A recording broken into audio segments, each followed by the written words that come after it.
ಸಂಚಾರಿ ವಿಜಯ್ ಅವ್ರನ್ನ ಆಯ್ಕೆ ಮಾಡ್ಕೊಂಡಿದ್ದು ಹೇಗೆ? ಏನಾದ್ರು ಫಸ್ಟ್ ಇಂಪ್ರೆಷನ್ ಅಲ್ಲ ಏನಾದ್ರು ಇವ್ರು ಮಾಡ್ತಾರೆ ಅಂತ ಏನಾದ್ರು ಅನ್ಸಿತ್ತು? ನಟರುಗಳನ್ನ ಆಯ್ಕೆ ಪ್ರಕ್ರಿಯೆ ಶುರುವಾದಾಗ Vijay not my first choice.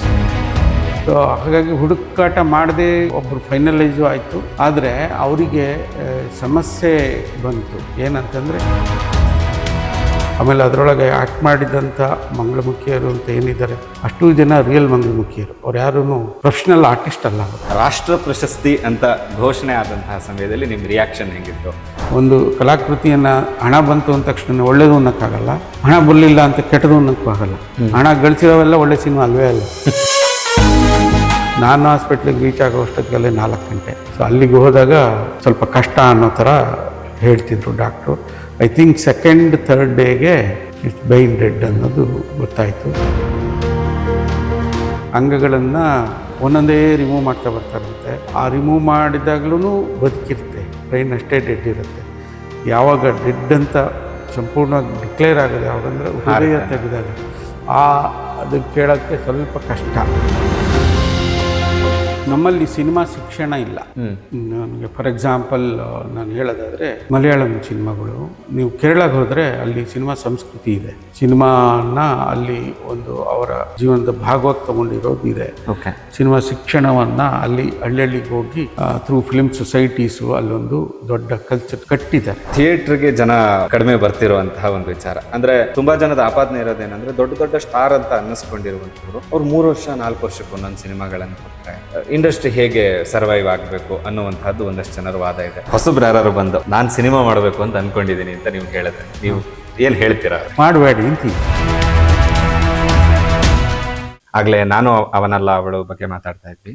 So ಪಾತ್ರದ ಆಯ್ಕೆ ಅಂತ ಬಂದಾಗ ನಮ್ಮ ಜಿಲ್ಲೆಯ ನಟ ಸಂಚಾರಿ ವಿಜಯ್ ಅವ್ರನ್ನ ಆಯ್ಕೆ ಮಾಡ್ಕೊಂಡಿದ್ದು ಹೇಗೆ? ಏನಾದ್ರು ಫಸ್ಟ್ ಇಂಪ್ರೆಷನ್ ಅಲ್ಲ ಏನಾದ್ರು ಇವ್ರು ಮಾಡ್ತಾರೆ ಅಂತ ಏನಾದ್ರು ಅನ್ಸುತ್ತಾ, ಅಥವಾ ಅವ್ರ ಥಾಟ್ ಇಟ್ಕೊಂಡೇ ನೀವು ಕಥೆನ ತಯಾರು ಮಾಡಿದ್ರ ಹೇಗೆ ಅಂತ? ಇಲ್ಲ, ನಾನು ಅಥವಾ ನನ್ನ ಥರದ ಅನೇಕ ಕನ್ನಡದ ನಿರ್ದೇಶಕರುಗಳು ಕಲಾವಿದರನ್ನ ಇಟ್ಕೊಂಡು ಸಿನಿಮಾ ಮಾಡೋಕ್ಕೆ ಹೋಗಲ್ಲ. ಅಂದರೆ ಕಲಾವಿದರನ್ನ ಇಟ್ಕೊಂಡು ಅವರಿಗೆ ಹೊಂದುವಂಥ ಕತೆ ಮಾಡಿ ಸಿನಿಮಾ ಸ್ಕ್ರಿಪ್ಟ್ ಮಾಡೋವಂಥವ್ರ ತುಂಬ ಜನ ಕನ್ನಡದಲ್ಲಿಲ್ಲ. ಅದರೊಳಗೆ ನಾನು ಒಬ್ಬ. ಹಾಗಾಗಿ ನನಗೆ ಪಾತ್ರ ಏನು ಸ್ಕ್ರಿಪ್ಟ್ ಇರುತ್ತೆ ಆ ಸ್ಕ್ರಿಪ್ಟ್ ಡಿಮ್ಯಾಂಡ್ ಮಾಡೋದಕ್ಕೆ ಯಾರು ಅರ್ಹ ವ್ಯಕ್ತಿಗಳು ಸಿಗ್ತಾರೆ, ನಟರು ಸಿಗ್ತಾರೆ ಅಂತ ಹೇಳಿ ಹುಡುಕಾಟದಲ್ಲಿ ಇರ್ತಿರ್ತೀವಿ. ಹಾಗೇ ಇದು ಕೂಡ ಆಗಿದ್ದು. ನಾನು ಅವಳು ಸಿನಿಮಾ ಮಾಡಬೇಕು ಅಂತ ನಿರ್ಧಾರ ಮಾಡಿದ್ಮೇಲೆ ಅದಕ್ಕೆ ಹೊಂದುವಂಥ ನಟರುಗಳನ್ನು ಆಯ್ಕೆ ಪ್ರಕ್ರಿಯೆ ಶುರುವಾದಾಗ Vijay was not my first choice. ಅವರಾಗಿರಲಿಲ್ಲ.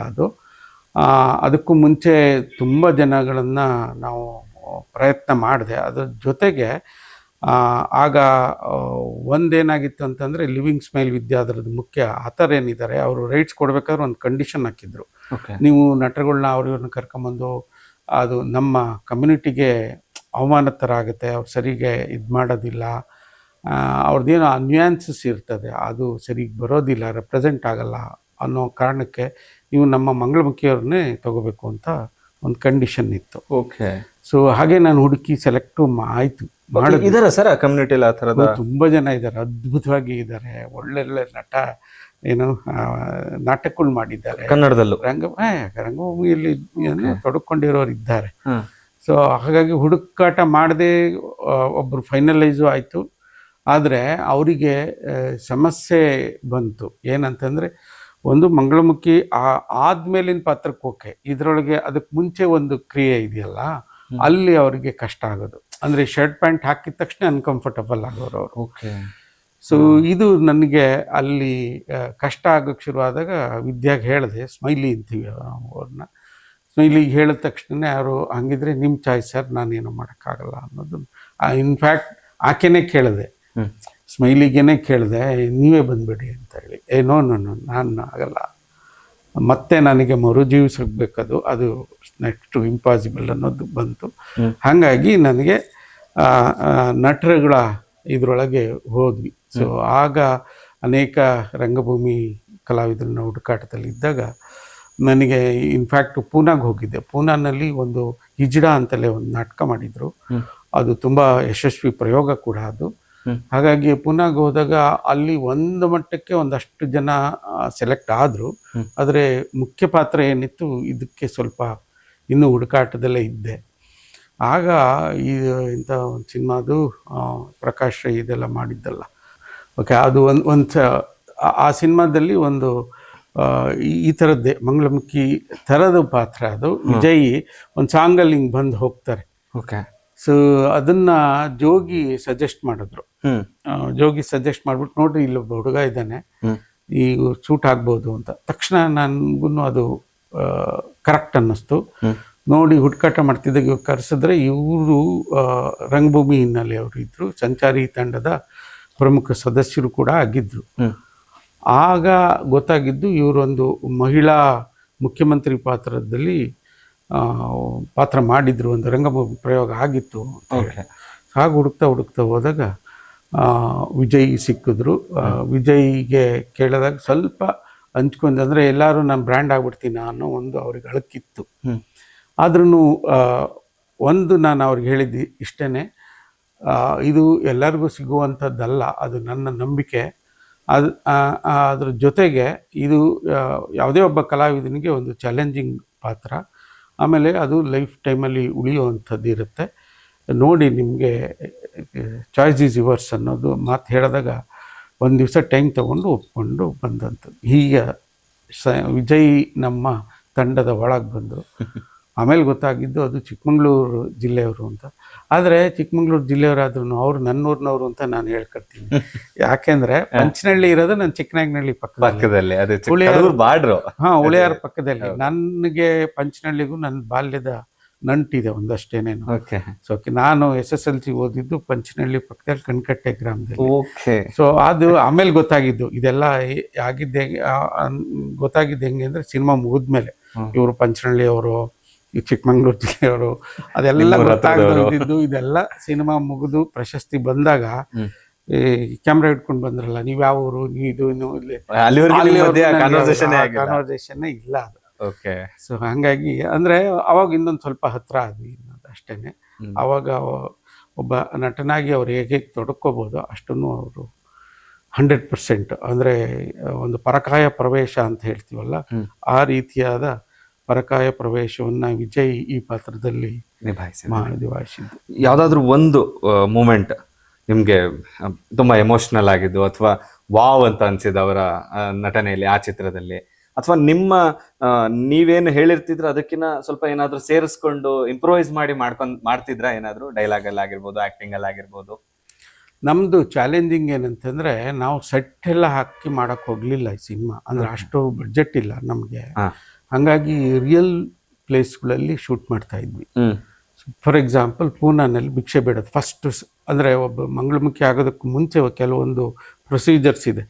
ನೀನೇ ಭಿಕ್ಷೆ ಬೇಡಿದ ಹಣದಿಂದ, ನೀನೇ ಸಂಪಾದನೆ ಮಾಡಿದ ಹಣದಿಂದ ಅವ್ರದ್ದು ಆಪರೇಷನ್ ಆಗಬೇಕು ಅನ್ನೋದು ಅಲ್ಲಿಯ ಕಟ್ಟುನಿಟ್ಟಿನ ಈಗಲೂ ಹಾಗೆ ಆ ಥರದ್ದು ಒಂದು ನಿಯಮ ಇದೆ ಅವರಲ್ಲಿ. ಸೊ ಹಾಗಾಗಿ ಇವ್ರದ್ದು ಇನ್ನೂ ವಿದ್ಯೆ ಆಗಿರಲ್ಲ. ಸೊ ವಿಜಯ್ ಏನಿರುತ್ತೆ ಅವ್ರಿಗೆ ಫಸ್ಟ್ ಡೇ ಭಿಕ್ಷಾಟನೆಗೆ ಹೋಗ್ಬೇಕು. ಅದು ಪೂನಾ ಒಂದು ಬಜಾರ್, ರಿಯಲ್ ಬಜಾರ್ ಅದು. ಅಲ್ಲೋಗಿ ಅವರು ಕೈ ತಟ್ಟಬೇಕು. ಅದು ಕೈ ತಟ್ಟೋದಕ್ಕೆ ಮುಂಚೆ ಒಂದು ದೃಶ್ಯ ಇದೆ. ಕೈ ಹೆಂಗೆ ತಟ್ಟಬೇಕು, ಸೌಂಡ್ ಹೆಂಗೆ ಬರಬೇಕು ಅನ್ನೋದು ಹೇಳ್ಕೊಡೋದು ಒಂದು ದೃಶ್ಯ ಇದೆ. ಅದಾದ್ಮೇಲೆ ಫಸ್ಟ್ ಅಲ್ಲಿಗೆ ಹೋಗ್ತಾರೆ. ಸೊ ಅಲ್ಲಿ ರಿಯಲ್ ಅಂಗಡಿಗಳು, ಅಲ್ಲೋಗಿ ಭಿಕ್ಷೆ ಬಿಡಬೇಕು. ಅವ್ರಿಗೆ ಶೂಟಿಂಗ್ ಅಂತಾನೂ ಗೊತ್ತಿಲ್ಲ, ಯಾರಿಗೂ ಗೊತ್ತಿರಲ್ಲ. ಸೊ ನಾವು ಒಂಥರ ಹಿಡನ್ ಇದರಲ್ಲಿ ಇಟ್ಕೊಂಡು ಅದು ಮಾಡ್ತಾ ಹೋದ್ವಿ. ಸೊ ಅದು ಒಂದಷ್ಟು ಚಾಲೆಂಜಿಂಗ್. ಅದು ಅಂದ್ರೆ ನಿಜವಾಗ್ಲೂ ಹೋಗಿ ಭಿಕ್ಷೆ ಕೇಳ್ಬೇಕಲ್ಲ. ಹೌದು. ಸೊ ಇದು ಅಂದ್ರೆ ಆ ವೇಷದಲ್ಲೇ, ಆ ವೇಷ, ಡ್ರೆಸ್, ಇದು ಕಾಸ್ಟ್ಯೂಮ್ಸ್ ಅದಿದೆ, ಅದು ಹೋಗಿ ನಿಜವಾಗ್ಲೂ ಕೇಳಬೇಕು. ಸೊ ಇದು ಆ್ಯಕ್ಚುಲಿ ನನಗೆ ಇದು ಅವರು ಆಮೇಲೆ ರಿಯಲ್ ರೆಡ್ ಲೈಟ್ ಏರಿಯಾ ಇದೆ, ಅಲ್ಲೆಲ್ಲ ಹೋಗಿ ಶೂಟ್ ಮಾಡ್ಕೊಂಡ್ಬಂದ್ವಿ. ಅವಾಗೆಲ್ಲ those are all the challenging movements. ನೀವು ಒಂದು 4 ಗೋಡೆ ಒಳಗೆ ಮಾಡಿಬಿಡ್ಬೋದು. ರಿಯಲ್ ಜಾಗದಲ್ಲಿ ಹೋಗಿ ಮಾಡಬೇಕಾದಾಗ ಒಬ್ಬ ಕಲಾವಿದನಿಗೂ ಚಾಲೆಂಜು, ಅದೇ ನಿರ್ದೇಶಕನಿಗೂ ಮತ್ತು ಇಡೀ ತಂಡಕ್ಕೆ ಚಾಲೆಂಜಿಂಗ್ ಆಗೋದು. ಎಷ್ಟು ದಿನಗಳ ಕಾಲ ಇದು ನಡೀತು ಸರ್ ಸಿನಿಮಾ? ಒಟ್ಟಾರೆ ಶೂಟಿಂಗ್ ಒಂದು 28 ದಿವಸ ಏನೋ ಆಯಿತು. ಆಲ್ಮೋಸ್ಟ್ ಅದೇ ವೇಷನೇ, ಅದೇ ಅಂದ್ರೆ ಅರ್ಧ ಸಿನಿಮಾ ಬರ್ತದೆ. ಅರ್ಧ ಸಿನಿಮಾ ಅವನು ಬಾಲ್ಯದಿಂದ ನಾನು ಆರಂಭ ಮಾಡ್ತೀವಿ, ಅರ್ಧ ಸಿನಿಮಾ ಕಾಸ್ಟ್ಯೂಮ್ಸಲ್ಲಿ ಬರುತ್ತೆ. ಹಾಗಾಗಿ ಅದು ಒಂಥರ ಚಾಲೆಂಜಿಂಗ್ ಮೂಮೆಂಟು. ಮತ್ತು ಇನ್ನೂ ಅದ್ಭುತವಾದ ಇದು ಅಂತಂದರೆ ಆಪ್ರೇಷನ್ ಆದಮೇಲೆ ಒಂದು 48 ದಿವಸ ಅವರಿಗೆ ಟ್ರೀಟ್ಮೆಂಟ್ ಇರುತ್ತೆ. ಅದು ವೆರಿ ಕ್ರೂಡ್ ಮೆಥಡ್. ಅದು ಅವರು ಅನುಸರಿಸುವ ಮೆಥಡ್ ಏನಿತ್ತು ಆಗ ಆ ಪುಸ್ತಕದಲ್ಲಿ ಬರೆದಿರೋ ಲೆಕ್ಕದಲ್ಲಿ ಈಗಲೂ ಕೆಲವು ಮಾಡ್ತಾರೆ ಅಂತಾರೆ, ಅನ್ಸೈಂಟಿಫಿಕ್ ಆದ ಇದು. ಆದರೆ ಈಗೆಲ್ಲೆಲ್ಲೋ ಒಂದು ಇಷ್ಟು ಸರ್ಕಾರನೂ ಅವಕಾಶ ಕೊಟ್ಟಿದೆ ಕನ್ವರ್ಟ್ ಮಾಡ್ಕೊಳ್ಳೋದಕ್ಕೆ. ಅಂದರೆ ಅದು ಪ್ರೂವ್ ಆಗಬೇಕು, ಕೋರ್ಟ್ಗೆಲ್ಲ ಹೋಗಿ ಮಾಡಿ ಅದಕ್ಕೊಂದಷ್ಟು ಪ್ರಕ್ರಿಯೆಗಳಿದೆ. ಅದೆಲ್ಲ ಮಾಡಿಕೊಂಡ್ರೆ ಅವಕಾಶ ಇದೆ. ಅದು 1000ಗೊಂದೋ 1,00,000ಕೊಂದೋ ಏನೋ ಒಂದು ನಿಮಗೆ ಸಿಕ್ಕಿದ್ರೆ ಜಾಸ್ತಿ. ಹಾಗಾಗಿ ಎಲ್ಲರೂ ನಿಮಗೆ ಇಲ್ಲೀಗಲ್ ವೇನಲ್ಲಿ ಆಪ್ರೇಷನ್ ಮಾಡಿಸ್ಕೊತಾರೆ. ಸೊ ಆ ಹಿನ್ನೆಲೆಯಲ್ಲಿ ಆಪ್ರೇಷನ್ ಆದಾಗ ಅವರಿಗೆ ಅದನ್ನು ಗಾಯ ವಾಸಿ ಆಗಬೇಕಲ್ಲ, ಅದಕ್ಕೆ ಅವ್ರದ್ದೇ ಆದ ಒಂದು ಕ್ರೂಡ್ ಮೆಥಡಲ್ಲಿ ಇದು ಮಾಡ್ತಿರ್ತಾರೆ. ಸೊ ಆ ದೃಶ್ಯ ನಾನು ಶೂಟ್ ಮಾಡ್ತಿದ್ದೆ. ಅದು ಒಂದು ಶಾರ್ಟು ಇದು ಬರುತ್ತೆ, ಅದನ್ನು ಮಾಡಲ್ಲ ಅಂತ ವಿಜಯ್. ನನಗೆ ಇದು ಕಷ್ಟ ಆಗುತ್ತೆ, ಏನು ಸರ್ ನೀವು ಎಲ್ಲ ಸೀದಾ ಈ ಥರ ಮಾಡ್ತೀರ ಹಂಗೆ.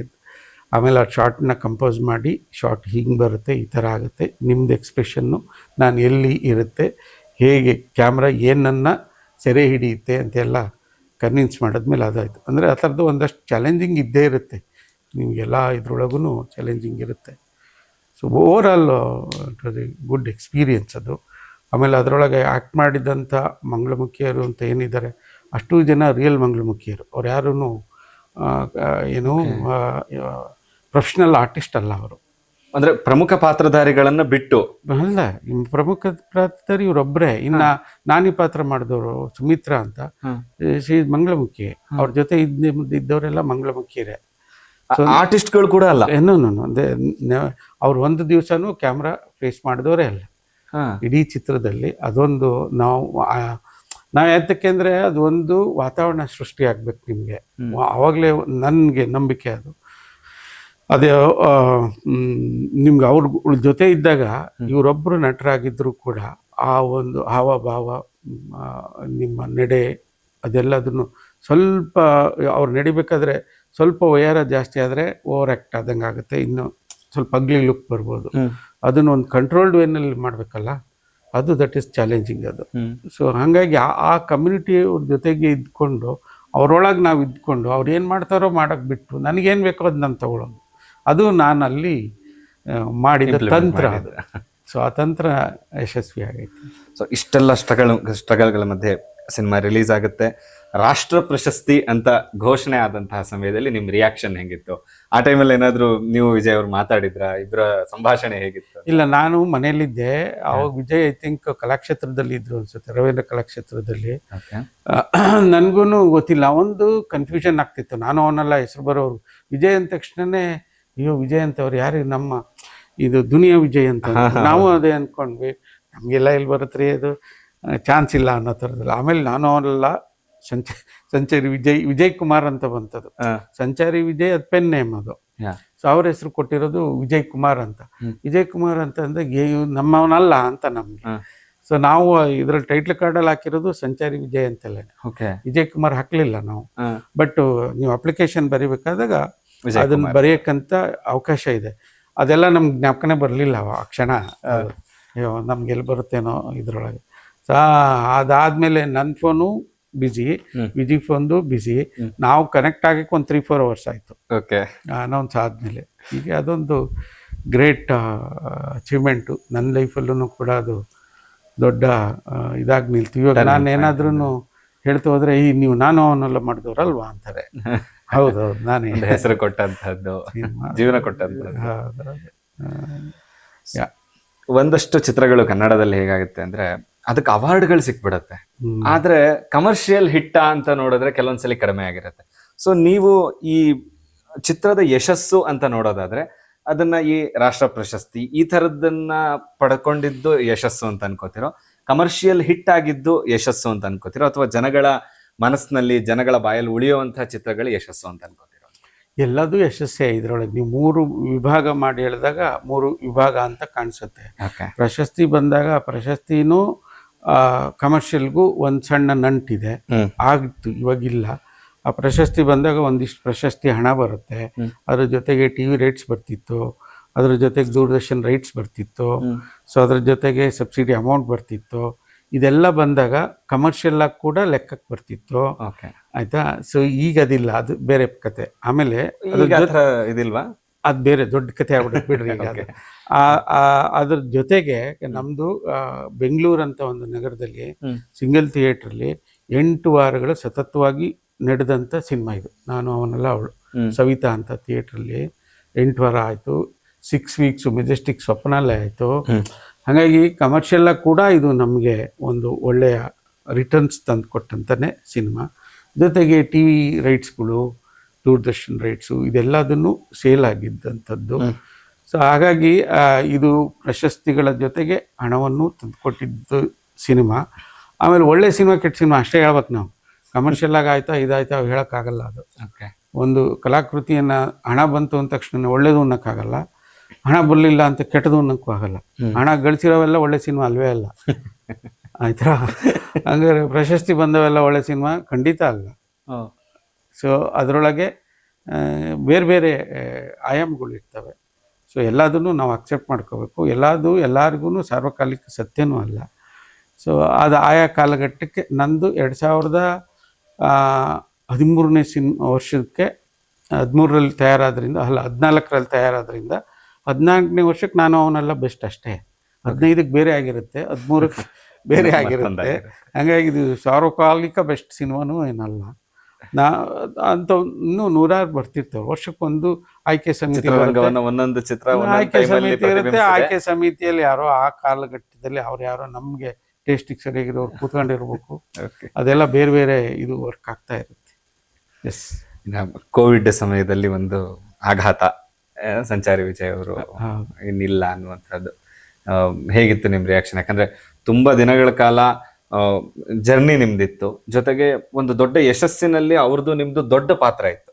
ಸೊ ಆ ಥರದ ಒಂದು ಸಂಬಂಧ ಇದ್ದಂತಹ ಒಬ್ಬ ವ್ಯಕ್ತಿ ಅದು ಅಕಾಲಿಕವಾಗಿ ಮರಣ ಹೊಂದುತ್ತಾರೆ ಅಂದಾಗ ನಿಮ್ಮ ಒಂದು ಅವನು ಕೋವಿಡ್ ಪೀರಿಯಡ್ ಅಲ್ಲಿ ತುಂಬಾ ಸೋಷಿಯಲ್ ವರ್ಕ್ ಮಾಡ್ತಿದ್ದ. ಅದು ಯಾರಿಗೋ ಕಿಟ್ಗಳನ್ನೆಲ್ಲ ಮಾಡೋದು, ಯಾರಿಗೋ ಮೆಡಿಸಿನ್ಸ್ ಬೇಕಂತಂದ್ರೆ ಯಾರು ಅನ್ನೋನ್ ಪರ್ಸನ್ಸ್ ಇವನ್ ತಗೊಂಡೋಗಿ ಕೊಡ್ತಾ ಇದ್ದ.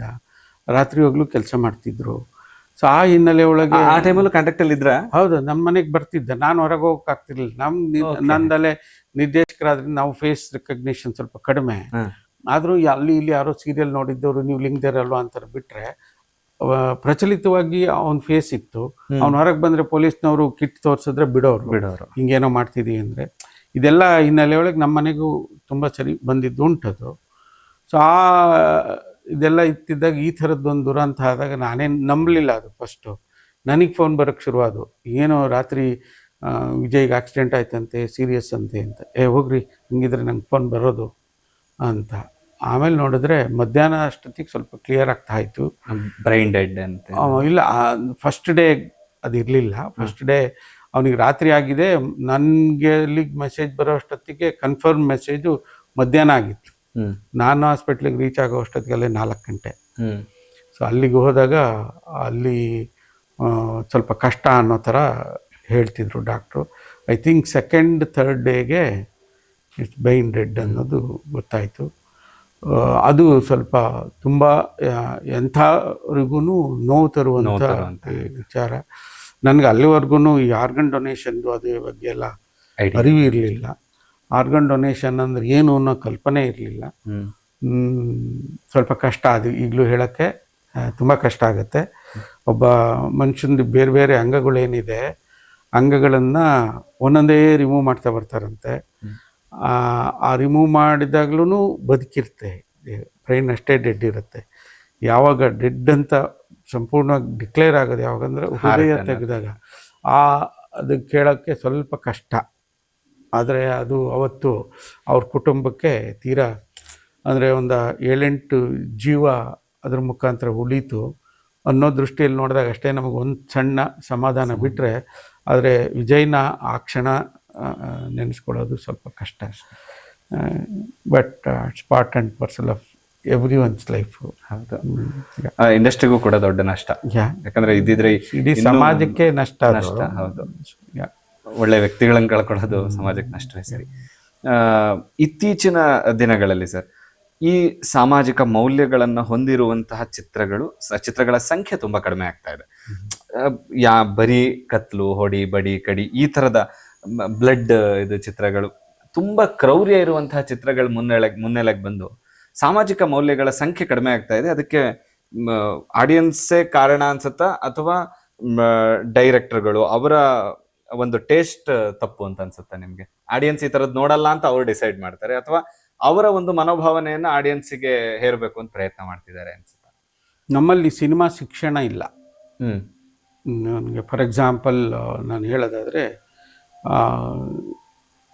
ಮಲಯಾಳಂ ಸಿನಿಮಾಗಳು, ನೀವು ಕೇರಳಕ್ಕೆ ಹೋದರೆ ಅಲ್ಲಿ ಸಿನಿಮಾ ಸಂಸ್ಕೃತಿ ಇದೆ. ಸಿನಿಮಾನ ಅಲ್ಲಿ ಒಂದು ಅವರ ಜೀವನದ ಭಾಗವಾಗಿ ತಗೊಂಡಿರೋದು ಇದೆ. ಸಿನಿಮಾ ಶಿಕ್ಷಣವನ್ನು ಅಲ್ಲಿ ಹಳ್ಳಿಗೆ ಹೋಗಿ ಥ್ರೂ ಫಿಲ್ಮ್ ಸೊಸೈಟೀಸು ಅಲ್ಲೊಂದು ದೊಡ್ಡ ಕಲ್ಚರ್ ಕಟ್ಟಿದ್ದಾರೆ ಅಲ್ಲಿ. ಆ ಥರದ್ದು ನಮ್ಮಲ್ಲಿ ಆಗಿಲ್ಲ. ಹಾಗಾಗಿ ನಾವು ಒಳ್ಳೆಯ ಪ್ರೇಕ್ಷಕರನ್ನು ಕಟ್ಟುವಲ್ಲಿ ಸಿನಿಮಾ ಮಾಡುವವರು ಕೈ ಕಳ್ಕೊಂಡಿದ್ದೀವಿ. ನಾವು ಪ್ರೇಕ್ಷಕರನ್ನು ಕಳ್ಕೊಂಡಿದ್ದೀವಿ. ಹಾಗಾಗಿ ಒಂದು ಲೆಕ್ಕದಲ್ಲಿ ನಾವು ಅದಕ್ಕೆ ಹೊಣೆಗಾರರು. ಇನ್ನೊಂದಿಷ್ಟು ಲೆಕ್ಕದಲ್ಲಿ ಒಂದಿಷ್ಟು ಪ್ರೇಕ್ಷಕರು ಕೂಡ ಒಳ್ಳೆ ಸಿನಿಮಾ ಬಂದಾಗ ಪ್ರೋತ್ಸಾಹ ಕೊಡದಿರೋದು ಅವರು ಕೂಡ ಹೊಣೆಗಾರರಾಗ್ತಾರೆ. ಇದರೊಳಗೆ ವ್ಯವಸ್ಥೆ, ಸರ್ಕಾರ ಎಲ್ಲಿ ಫೇಲ್ ಆಗಿದೆ ಅದನ್ನು ಜನಕ್ಕೆ ಬಿಟ್ಬಿಡೋಣ. ಸರ್ಕಾರದ್ದು ಜವಾಬ್ದಾರಿ ಇತ್ತು. ಅಂದರೆ ಒಳ್ಳೆಯ ಸಮಾಜ ಕಟ್ಟಬೇಕಾದ್ರೆ, ಒಳ್ಳೆಯ ಸಿನಿಮಾ ಬರಬೇಕಾದ್ರೆ, ಒಂದು ಒಳ್ಳೆಯ ಕಲಾಕೃತಿ, ಯಾವುದೇ ಒಂದು ಆರ್ಟ್ ನಮಗೆ ಬರಬೇಕು ಅಂತಂದರೆ, ಸಿಗಬೇಕು ಅಂತಂದರೆ ಎಲ್ಲರ ಜವಾಬ್ದಾರಿನೂ ಇರುತ್ತೆ. ನಾನು ಒಂದು ಒಳ್ಳೆಯ ಕೃತಿ ಮಾಡಿಬಿಟ್ಟು ನನ್ನ ಬದುಕಿರುತ್ತಲ್ವ, ಸೊ ನನ್ನ ಬದುಕು ಹಿಂಗೆ ನಡೆಯುತ್ತೆ. ನನಗೆ ಕೋಟಿಗೆ ಬರದೇ ಇದ್ರೂ ನಾನು ಬದುಕಿಗೆ ಆಗುವಷ್ಟಾರು ಬರಬೇಕಲ್ಲ. ಸೊ ಅಂಥ ಒಂದು ಸಂದರ್ಭದಲ್ಲಿ ಸಮಾಜ ಏನು ಕೊಡ್ತು ಅಂತ ನಾನು ಪ್ರಶ್ನೆ ಆಗ್ತಾ ಹೋಗ್ತೀನಿ ಸಿನಿಮಾ ಮೇಕರಾಗಿ. ಹಂಗಂತ ಎಲ್ಲವನ್ನೂ ಅಲ್ಲೇ ಬಿಡಲಿಕ್ಕೂ ಆಗಲ್ಲ. ಸೊ ನಾನದು ಅಂದರೆ ನಾನು ಅಡಾಪ್ಟ್ ಮಾಡ್ಕೊಂಡಿರೋದು ಬರೀ ಸಿನಿಮಾ ರಂಗ ನೆಚ್ಕೊಂಡಿದ್ದಿದ್ರೆ ನಾನು 100ರಲ್ಲಿ ಒಬ್ಬನ ಆಗ್ತಿದ್ದೇನೋ ಗೊತ್ತಿಲ್ಲ. ಅಟ್ಲೀಸ್ಟ್ ನಾನೊಂದು ಏನೋ ಡಿಗ್ನಿಫೈಡ್ ಆಗಿ, ನಾನು ಸ್ವಾವಲಂಬಿಯಾಗಿ, ಸ್ವಾಭಿಮಾನಿಯಾಗಿ ಬದುಕನ್ನು ಕಟ್ಕೊಳ್ಳೋದು ಬೇರೆ ಬೇರೆ ನಾನು ತಿಳ್ಕೊಂಡಿದ್ದರಿಂದ ಹಂಗೆ ಕಟ್ಕೊಂಡೆ. ಬರೀ ಸಿನಿಮಾ ಆಗಿದ್ದಿದ್ರೆ ಆಗ್ತಾ ಇರಲಿಲ್ಲ. ಸೊ ಇದೆಲ್ಲದೂ ಅಂದರೆ ಅದಕ್ಕೆ ಕಾರಣಗಳು ಅಂತ ಹುಡುಕ್ತಾ ಹೋದಾಗ ನಾವು ಒಂದು ಸಿನಿಮಾ ಸಂಸ್ಕೃತಿಯನ್ನು ಕಟ್ಟುವಲ್ಲಿ ನಾವು ಫೇಲ್ ಆಗಿದ್ದೀವಿ. ಸೊ ಹಾಗಾಗಿ ನಾವು ಇಂಥದ್ದೇ ಅಂತ ಹೇಳೋದಕ್ಕಿಂತ ಒಟ್ಟಾರೆ ನಾವೇ ಕಾರಣ ಅಂದ್ಬಿಟ್ರೆ ಇನ್ನೂ ಒಳ್ಳೆಯದು. ಥಿಯೇಟ್ರಿಗೆ ಜನ ಕಡಿಮೆ ಬರ್ತಿರುವಂತಹ ಒಂದು ವಿಚಾರ ಅಂದರೆ, ತುಂಬಾ ಜನದ ಆಪಾದನೆ ಇರೋದೇನಂದ್ರೆ, ದೊಡ್ಡ ದೊಡ್ಡ ಸ್ಟಾರ್ ಅಂತ ಅನ್ನಿಸ್ಕೊಂಡಿರುವಂಥವ್ರು ಅವ್ರು 3 ವರ್ಷ 4 ವರ್ಷಕ್ಕೂ ನನ್ನ ಸಿನಿಮಾಗಳನ್ನು ಕೊಟ್ರೆ ಇಂಡಸ್ಟ್ರಿ ಹೇಗೆ ಸರ್ವೈವ್ ಆಗಬೇಕು ಅನ್ನುವಂತಹದ್ದು ಒಂದಷ್ಟು ಜನರ ವಾದ ಇದೆ. ಉತ್ತಮವಾದ ಸಿನಿಮಾಗಳು ಬರ್ತಿಲ್ಲ ಅಂತ ಅನ್ನುವಂಥದ್ದು ಜನಗಳ ವಾದ ಇದೆ. ಸೊ ಒಟ್ಟಾರೆ ಈ OTT ಪ್ಲಾಟ್ಫಾರ್ಮ್ಗಳು ಬಂದಿರೋದ್ರಿಂದನೇ ಸಿನಿಮಾ ನೋಡ್ಲಿಕ್ಕೆ ಥಿಯೇಟರ್ ಹತ್ತ ಜನ ಬರ್ತಿರೋದು ಕಡಿಮೆ ಆಗಿದ್ದಾರೆ ಅಂತ ಅನ್ಸುತ್ತೆ? ಇಲ್ಲ, ಇದು ನಾನೊಂದು 10 ವರ್ಷದಿಂದಲೇ ಒಂದು ಲೇಖನ ಬರೆದಿದ್ದೆ. ಅಂದರೆ ಅದು ಸಿನಿಮಾ ಅನ್ನೋದು ನಿಮ್ಮ ಅಂಗೈಯಲ್ಲಿದೆ ಅಂತ ಈಗ. ಸೊ ಸಿನಿಮಾ ನೋವೇರ್, ಇದು ನೀವು ಸಿನಿಮಾನ ಥಿಯೇಟ್ರಿಗೆ ಹೋಗಿ ನೋಡುವಂಥ ಕಾಲಘಟ್ಟ ಹೋಗ್ತಾ ಇದೆ ಅಂತ. ಯಾವಾಗ ನಾವು ಡಿಜಿಟಲ್ಲಿಗೆ ಕನ್ವರ್ಟ್ ಆದೋ 2014ರಲ್ಲಿ ಅಫಿಷಿಯಲಾಗಿ ನಾವು ಡಿಜಿಟಲ್ ಫಾರ್ಮ್ಯಾಟಿಗೆ ಬಂದಿದ್ದು 14ರಲ್ಲಿ. ಸೊ 14ರಲ್ಲೇ ನಾನು ಒಂದು ಲೇಖನ ಬರೆದೆ, ಮುಂದಿನ ದಿನಗಳು ಐತೆ ಮರಿಯಬ್ಬ ಅಂತ. ಅಂದರೆ ಆ ಕಾಂಟೆಕ್ಸ್ಟ್ ಅಲ್ಲದೆ ಹೋದ್ರೂ ಇನ್ನು ಮೇಲೆ ನಿಮಗೆ ಕೈಯಲ್ಲಿ ನಿಮ್ಗೆ ಸಿನಿಮಾ ಸಿಗುತ್ತೆ. ಹಾಗಾಗಿ ನಾವು ಅದಕ್ಕೆ ರೆಡಿ ಆಗಬೇಕಿತ್ತು, ರೆಡಿ ಆಗಲಿಲ್ಲ. ತಂತ್ರಜ್ಞಾನವನ್ನು ನೀವು ಹಿಡಿದಿಟ್ಕೊಳ್ಳೋಕ್ಕಾಗಲ್ಲ. ನೀವು ಮೊಬೈಲಲ್ಲಿ ಸಿನಿಮಾ ನೋಡಬಾರ್ದು ಅಂತ ಹೇಳೋಕ್ಕಾಗುತ್ತಾ?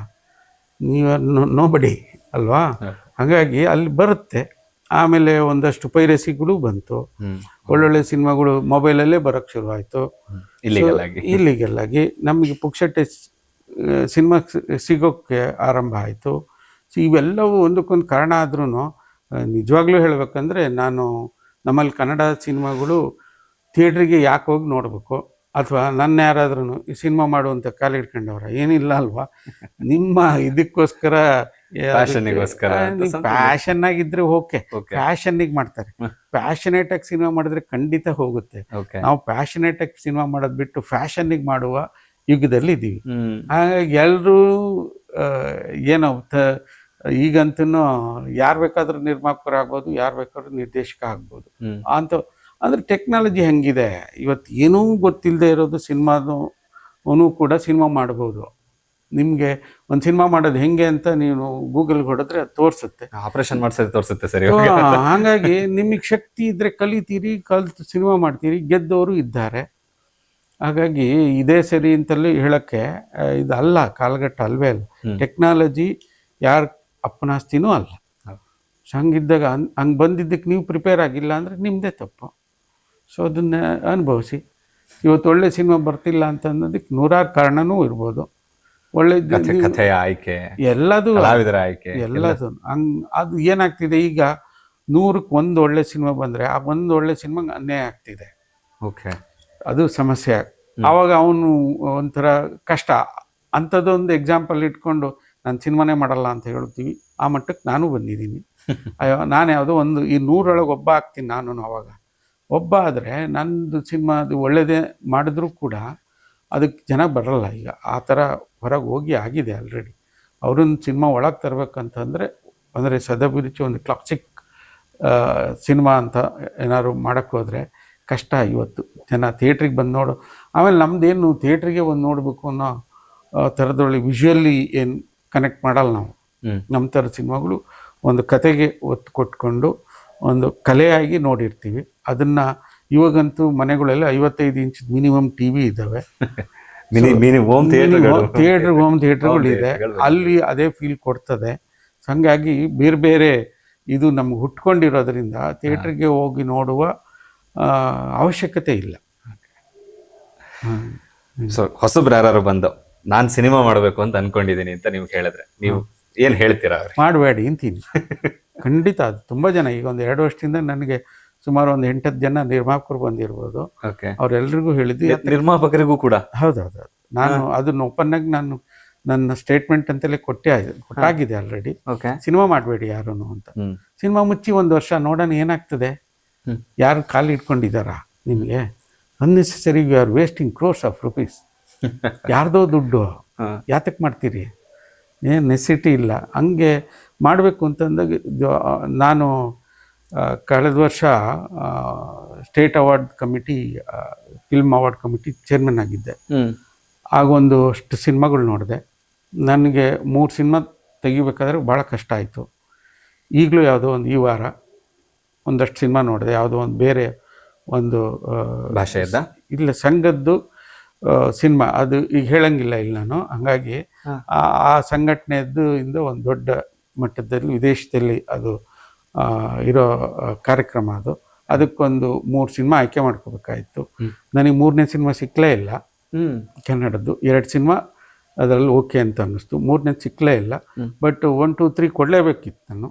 ಸೊ ಥರ್ಡ್ ಒನ್ನು ಒಂಥರ ಬಲವಂತವಾಗಿ ಆಯ್ಕೆ ಮಾಡಿ ಕೊಟ್ಟೆ. ಯಾವುದು ಇಲ್ಲದೆ ಇರ್ಬೇಕಾದ್ರೆ ಯಾವುದೋ ಕೊಡಲೇಬೇಕಲ್ಲ. ಯಾರಿಗೋ ಒಬ್ಬರಿಗೆ ಅದರಿಂದ ಪ್ರೋತ್ಸಾಹ ಸಿಗುತ್ತೆ. ಸೊ ಅದರಿಂದ ಹಣ ಇಸ್ ನಾಟ್ ಎ ಗ್ರೇಟ್ ದೊಡ್ಡ ಅಮೌಂಟ್ ಅಲ್ದಿದ್ರು ಒಂದು ಪ್ರೋತ್ಸಾಹದ ಹಣ ಕೂಡ ಇದೆ. ಆಗಲಿ ಅನ್ನೋ ಕಾರಣಕ್ಕೆ ಅದನ್ನು ಕೊಟ್ಟೆ. ಅಂದರೆ ಇನ್ನು ಬಂದಿದ್ದ ಅಷ್ಟು ಸಿನಿಮಾಲಿ 30 ಸಿನಿಮಾನ ಬಂದಿತ್ತಂತೆ. ನನಗೆ ಬರೋ ಅಷ್ಟೊತ್ತಿಗೆ 10 ಸಿನಿಮಾ ಮಾಡಿದರು. ಅದರೊಳಗೆ 3 ಅಷ್ಟೇ ಆಯ್ಕೆ ಮಾಡಬೇಕಿತ್ತು. ಆಗ ನೋಡಿದಾಗ 10ರಲ್ಲೂ 3ನೇದು ಕಷ್ಟ ಆಯಿತು. ಅಂದರೆ ಅದು 30ರಲ್ಲಿ 3ನೇದು ಕಷ್ಟ ಆಯಿತು. ಸೊ 10% ಕೂಡ ಒಳ್ಳೆ ಸಿನಿಮಾಗಳು ಬರ್ತಿಲ್ಲ. ಏನು ಮಾಡೋಣ? ಸೊ ಹಂಗಿದೆ ಸಿನಿಮಾ. ಅಂದರೆ ಅದು ನಂದೊಂದೇ ಅಂತಲ್ಲ, ಮಲಯಾಳಮಲ್ಲೂ ಅದೇ ಇರೋದು. ಮಲಯಾಳಂ ಎಲ್ಲ ಚೆನ್ನಾಗಿದೆ ಅಂತ ಹೋದ್ರು, ಮಲಯಾಳಮಲ್ಲೂ ಓವರಾಲ್ ಸಿನಿಮಾ 150-200 ಸಿನಿಮಾ ಆದರೆ ನಿಮಗೆ ಒಂದು 8ರಿಂದ 10 ಸಿನಿಮಾ ಸಿಗ್ತವೆ ಒಳ್ಳೆಯದು. ಆ 8-10 ಸಿನಿಮಾ ನಮ್ಮಲ್ಲೂ ಸಿಗ್ತಾ ಇದೆ ಇವಾಗ ಥ್ರೂ ಅದರ್ ಚಾನಲ್ಸು. ನಾವು ಅದನ್ನು ನೋಡಿ ಮಲಯಾಳಂ ಸಿನಿಮಾ ಚೆನ್ನಾಗಿದೆ ಅಂತೀವಿ. ಹಾಗೆ ಬೇರೆ ಬೇರೆ ಎಲ್ಲ ಇಡೀ ಪ್ರಪಂಚದಲ್ಲೂ ಇದೇ ಇರೋದು. ಭಿನ್ನವಾಗಿ ಏನಿಲ್ಲ. ಕನ್ನಡಕ್ಕಿಂತ ಭಿನ್ನವಾಗಿ ಏನು ಯಾವ ಭಾಷೆ ಸಿನಿಮಾಗಳು ಇಲ್ಲ. ಕನ್ನಡದಲ್ಲೂ ಟ್ಯಾಲೆಂಟ್ ಇರೋರು ತುಂಬ ಚೆನ್ನಾಗಿದ್ದಾರೆ, ತುಂಬ ಇದ್ದಾರೆ, ಎಲ್ಲ ಕಡೆನೂ ಇದ್ದಾರೆ. ಕೆಲವು ಸರಿ ಅದು ಬೆಳಕಿಗೆ ಬರುತ್ತೆ, ಕೆಲವು ಸರಿ ಬರಲ್ಲ ಅಷ್ಟೇ. ಸೊ ಮೌನಿ, ನಾನು ಅವನಲ್ಲ ಅವಳು, ಕಾಡ ಬೆಳದಿಂಗಳು, ಈಗ ವಿರಾಟಪುರದ ವಿರಾಗಿ, ಈ ತರಹದ ಕಥೆಗಳನ್ನ ಜನಗಳಿಗೆ ತಲುಪಿಸಿರುವಂತಹ ಲಿಂಗದೇವರ ಮನಸ್ಸಿನಲ್ಲಿ ಇನ್ಯಾವುದಾದ್ರೂ ಕಥೆ ನಾನು ಜನಗಳಿಗೆ ಹೇಳಬೇಕು ಅನ್ನುವಂತಹ ಕಥೆ ತಲೆಯಲ್ಲಿ ಮನಸ್ಸಿನಲ್ಲಿ ಇದೆ. ಆ ಥರದ್ದು ಒಂದಷ್ಟು ಮಾಡಿ ಇಟ್ಕೊಂಡಿದ್ದೀನಿ. ಗೊತ್ತಿಲ್ಲ ಅದು, ಅದಕ್ಕೆ ಯಾವಾಗ ಆಗುತ್ತೆ ಏನು ನೋ ಐಡಿಯಾ ಅದು. ನಂದೊಂದು ಕೆಟ್ಟ ಅಭ್ಯಾಸ ಏನಂದರೆ ನನ್ನ ಹತ್ರ ಹಿಂಗೆ ಕತೆ ಇದೆ ಅಂತೇಳಿ ಯಾವ ನಿರ್ಮಾಪಕರ ಹತ್ರ ಹೋಗಲ್ಲ. ಓಕೆ. ಅದು ನಂದು ಕೆಟ್ಟ ಅಭ್ಯಾಸ. ನನ್ನ ಹತ್ರ ಇದೆ ಅಂತ ಅವ್ರಿಗೆ ಗೊತ್ತಿರಲ್ಲ. ಸೊ ಹಾಗಾಗಿ ಅದು ಕನೆಕ್ಟ್ ಆಗುತ್ತೆ ಯಾವತ್ತೋ ಒಂದು ದಿವಸ. ಅದಾಗಲಿ, ಅದಾದಾಗ ಅವ್ರಿಗೂ ಅದು ಮಾಡಬೇಕು ಅಂತ ಅನ್ನಿಸ್ಬೇಕು, ನನಗೂ ಅನ್ನಿಸ್ಬೇಕು. ಅಂಥ ಟೈಮಲ್ಲಿ ಮಾಡ್ತೀನೋ ಇಲ್ವೋ ಗೊತ್ತಿಲ್ಲ. ಈಗಂತೂ ಸಿನಿಮಾ ಮಾಡ್ತೀರಾ ಅಂದರೆ ಇಲ್ಲ, ಮಾಡಲ್ಲ. ಓಕೆ. ಇವತ್ತು ಟಾಕ್ಸಿಕ್ ರಿಲೀಸ್ ಆಗಿದೆ. ಇಡೀ ದೇಶಾದ್ಯಂತ, ಪ್ರಪಂಚಾದ್ಯಂತ ಒಳ್ಳೆ ಒಂದು ಮಿಶ್ರ ಪ್ರತಿಕ್ರಿಯೆ, ಉತ್ತಮವಾದಂತಹ ಪ್ರತಿಕ್ರಿಯೆ. ಸೊ ನಿಮ್ಗೆ ಏನನ್ಸುತ್ತೆ ಒಂದು ಕನ್ನಡ ಚಿತ್ರ? ಇಲ್ಲ, ಒಂದು ಕನ್ನಡ ಚಿತ್ರ ಅನ್ನೋದಕ್ಕಿಂತಲೂ it is more than Kannada film ಅದು. ಸೊ ಒಬ್ಬ ಕನ್ನಡದ ನಟ, ನಮ್ಗಳ ಜೊತೆ ಇದ್ದಂಥ ಒಬ್ಬ ಹುಡುಗ ಇವತ್ತು ಇಡೀ ಗ್ಲೋಬಲ್ ಸಿನಿಮಾ ಅದು. ಇನ್ನು ಇಂಡಿಯಾ ಸಿನಿಮಾ ಅನ್ನೋಂಗೂ ಇಲ್ಲ, ಪ್ಯಾನ್ ಇಂಡಿಯಾ ಅಲ್ಲ, PAN world movie, global cinema. ಹಾಗಾಗಿ ಅದನ್ನು ಆ ರೀತಿಯಾಗಿ ನಮಗೊಂದು ಹೆಮ್ಮೆ ಇದೆ. ಸೊ ಅಂಥದ್ದು ಯಾವುದೇ ಒಂದು ಪ್ರಯತ್ನ ಆದಾಗ ಒಬ್ಬ ಕನ್ನಡಿಗನಾಗಿ, ಒಬ್ಬ ಕನ್ನಡ ಚಿತ್ರದ ನಿರ್ದೇಶಕನಾಗಿ ನಾವು ಆಲ್ವೇಸ್ ಅದು ಯಾರೇ ಅದಕ್ಕೆ ಕಾರಣಕರ್ತರಿರ್ತಾರೋ ಅದೆಲ್ರಿಗೂ ಒಂದು ಹ್ಯಾಟ್ಸ್ ಆಫ್ ಅಂತ ಹೇಳಲೇಬೇಕು. They are doing extraordinary good work. ಅದು ಆಸ್ ಎ ಸಿನಿಮಾ ಆಗಿ, ಸಿನಿಮಾ ಒಳ್ಳೆಯದು ಬಿಡೋದು ಅದು ಜನಗಳಿಗೆ ಬಿಡಬೇಕು, ಅದನ್ನ ಬಗ್ಗೆ ಕಮೆಂಟ್ ಅಲ್ಲ. ಒಟ್ಟಾರೆ ಅವರ ಅಪ್ರೋಚ್ ಏನಿದೆ, so that is extraordinary approach. ಇಡೀ ತಂಡದ್ದು, ವಿಶೇಷವಾಗಿ ಯಶ್ದು, ಒಬ್ಬ ನಿರ್ಮಾಪಕನಾಗಿಯೂ ಕೂಡ ಅವರು ಇದ್ದಾರೆ ಅದರಲ್ಲಿ. ಹಾಗಾಗಿ ಸೊ ಇದು ಅವರು ಸಿನಿಮಾವನ್ನು ತಗೊಂಡು ಹೋಗ್ತಿರೋ ರೀತಿಯಲ್ಲಿ ಈಗಿನ ಸದ್ಯದ ಸ್ಥಿತಿಗೆ, ಸೊ ಅವರ ತಂತ್ರ ಸರಿ ಇದೆ, ಅವ್ರ ತಂತ್ರ ಫಲ ಕೊಡ್ತಿದೆ ಸಿನಿಮಾಕ್ಕೆ. So it's all the best. Thank you. So ಈಗ ಬಂದಿರುವಂತಹ ಉದ್ದೇಶ, ಸ್ವಾಮೀಜಿಗಳವರು ನೋಡುವುದನ್ನೇ ನೋಡೋಣ ಅನ್ನುವಂತಹ ಒಂದು ಕಾರ್ಯಕ್ರಮದ ಮುಖಾಂತರ ಸದಭಿರುಚಿಯ ಸಿನಿಮಾಗಳನ್ನ ಜನರಿಗೆ ತೋರಿಸುವಂತಹ ಪ್ರಯತ್ನ ಮಾಡ್ತಿದ್ದಾರೆ. ಅದ್ರ ಬಗ್ಗೆ ನಿಮ್ಗೆ ಏನ್ ಅನ್ಸುತ್ತೆ ಸರ್? ನಿಮ್ಮ ಚಿತ್ರವೂ ಕೂಡ ಅದ್ರಲ್ಲಿ ಪ್ರದರ್ಶನಗೊಳ್ತಾ ಇದೆ. ಮೊದಲನೇದಾಗಿ ವಿರಾಟಪುರ ವಿರಾಗಿಯನ್ನು ಇಲ್ಲಿ ಪ್ರದರ್ಶನ ಮಾಡ್ತಿರೋದಕ್ಕೆ ಗುರುಗಳಿಗೆ ನನ್ನ ನಮಸ್ಕಾರಗಳು. ಈ ಥರದ ಸಿನಿಮಾಗಳು ಜನಗಳಿಗೆ ರೀಚ್ ಆಗಬೇಕು ಅನ್ನೋ ಉದ್ದೇಶದಲ್ಲೇ ಈ ಸಿನಿಮಾ ಆಗಿರುವಂಥದ್ದು. ಇದರಿಂದ ಹಣ ಮಾಡುವ ಉದ್ದೇಶ ಇರಲಿಲ್ಲ. ನಮ್ಮ ಗುರುಗಳು ಮೌನ ತಪಸ್ವಿ ಶಾಂತಲಿಂಗೇಶ್ವರ ಮಹಾಸ್ವಾಮಿಗಳು ಆಶಯದಂತೆ ಇದನ್ನು ಅವರ ಸಮಾಧಾನದ ಬಂಧುಗಳು ಏನಿದ್ದಾರೆ ಅವರುಗಳೆಲ್ಲರೂ ಸೇರಿ ನಿರ್ಮಾಣ ಮಾಡಿದಂಥ ಸಿನಿಮಾ ಇದು.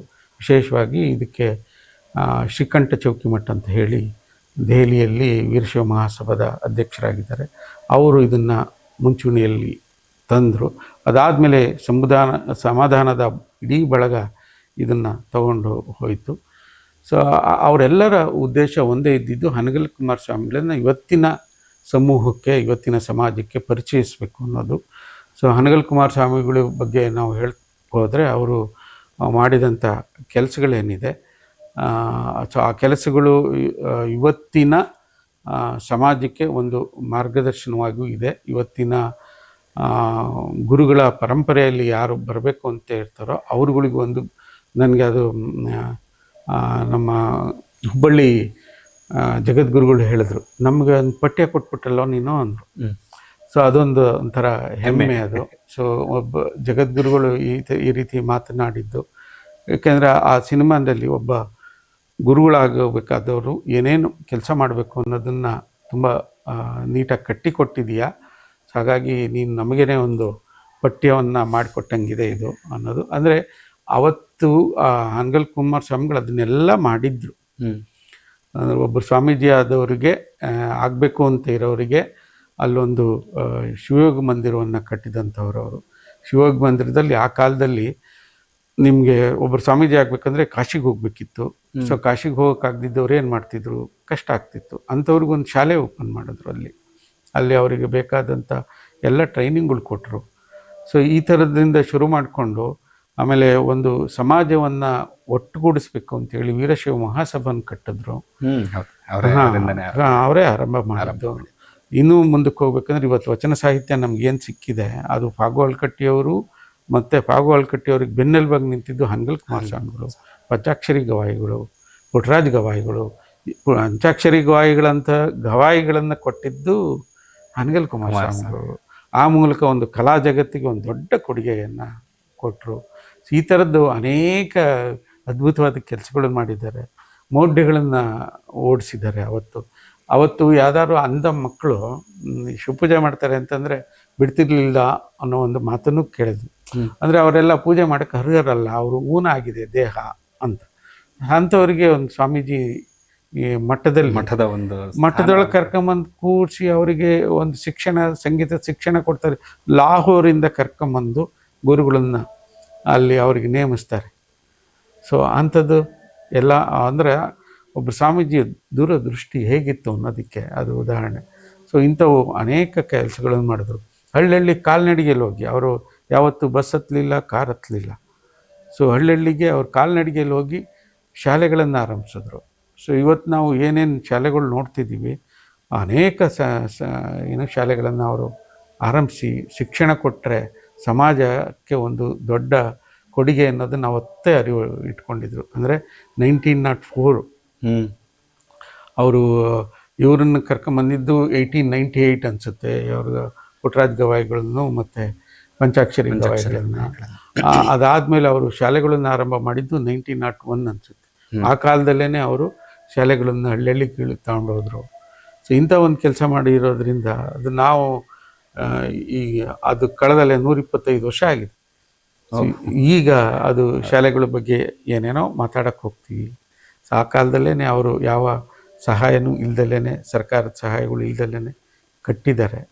ಸೊ ಅಂಥವ್ರನ್ನ ನೆನೆಸ್ಕೋಬೇಕಾದ್ದು, ಅಂಥವ್ರನ್ನ ಪರಿಚಯ ಮಾಡಿಕೊಡ್ಬೇಕಾದ್ದು ಪ್ರತಿಯೊಬ್ಬರ ಜವಾಬ್ದಾರಿ ಆಗಿತ್ತು. ಅದು ನನಗೆ ಸಿಕ್ಕಿದ್ದು ನನ್ನ ಪೂರ್ವಜರ ಮಾಡಿದ ಪುಣ್ಯ ಕಾರ್ಯಗಳು ಅಂತಲೇ ನಾನು ಭಾವಿಸಿದ್ದೀನಿ. ಹಾಗಾಗಿ ನನಗೆ ವಿಶೇಷವಾಗಿ ಅಲ್ಲಿ ಮೌನ ತಪಸ್ವಿಗಳಿಗೆ ನನ್ನ ನಮಸ್ಕಾರಗಳನ್ನು ನಾನು ಯಾವಾಗಲೂ ತಿಳಿಸ್ತಾರಲೇ ಇರ್ತೀನಿ.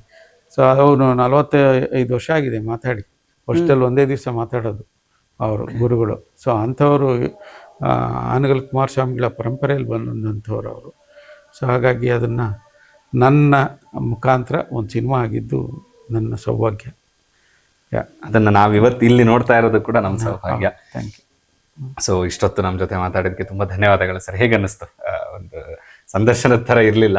It was very nice. ನಾನು ಆ್ಯಕ್ಚುಲಿ ಚಿಕ್ಕಮಗಳೂರು ಎಂಟ್ರಿ ಆಗಿ ಇಲ್ಲಿ ನನ್ನ ಮಠದ ಒಳಗಡೆ ಬರಬೇಕಾದ್ರೆ ಒಂದು ರೈಟ್ ವೈಬ್ರೇಷನ್ ಸಿಕ್ತು ಇವತ್ತು. ಅದು ಇವತ್ತು ಸುಮಾರು ಕಡೆ ಸಿಗೋದಿಲ್ಲ. ಅದು ಒಂದು ರೈಟ್ ವೈಬ್ರೇಷನ್ನು ಅಂಥ ಒಂದು ಕಾರ್ ಒಳಗೆ ಬಂದ ತಕ್ಷಣದಿಂದ ಇಲ್ಲಿವರೆಗೂ ಒಂದು ಅದ್ಭುತವಾದ ಅನುಭವ ಇದೆ. ಸೊ ಅದನ್ನು ಇಲ್ಲಿ ಕ್ಯಾರಿ ಮನೆ ಹೋಗೋವರೆಗೂ ಮುಂದಿನ ದಿನಗಳವರು I will carry these moments. Sir ತುಂಬ ಧನ್ಯವಾದಗಳು ಸರ್ ಇಷ್ಟೊತ್ತು ಮಾತಾಡಿದ್ದಕ್ಕೆ. Thank you. ನಮಸ್ಕಾರ. ಇದಾಗಿತ್ತು ಈ ಸಂಚಿಕೆಯ ವಿಶೇಷ. ಇದೇ ರೀತಿಯಾದಂತಹ ಹೆಚ್ಚಿನ ಮಾಹಿತಿಗಾಗಿ, ಹೆಚ್ಚಿನ ಕಂಟೆಂಟ್ಗಳಿಗಾಗಿ ನಮ್ಮ ಚಾನಲ್ ಅನ್ನ ಸಬ್ಸ್ಕ್ರೈಬ್ ಮಾಡಿ, ಜೊತೆಗೆ ನಮ್ಮ ಚಾನಲಿನ ಎಲ್ಲ ವಿಡಿಯೋಗಳನ್ನ ಲೈಕ್ ಮಾಡಿ, ಶೇರ್ ಮಾಡಿ ಅಂತ ಹೇಳ್ತಾ ಧನ್ಯವಾದಗಳು. ಐಸಿರಿ ಟುಡೇ, ವಾಯ್ಸ್ ಆಫ್ ಡೆಮೋಕ್ರಸಿ.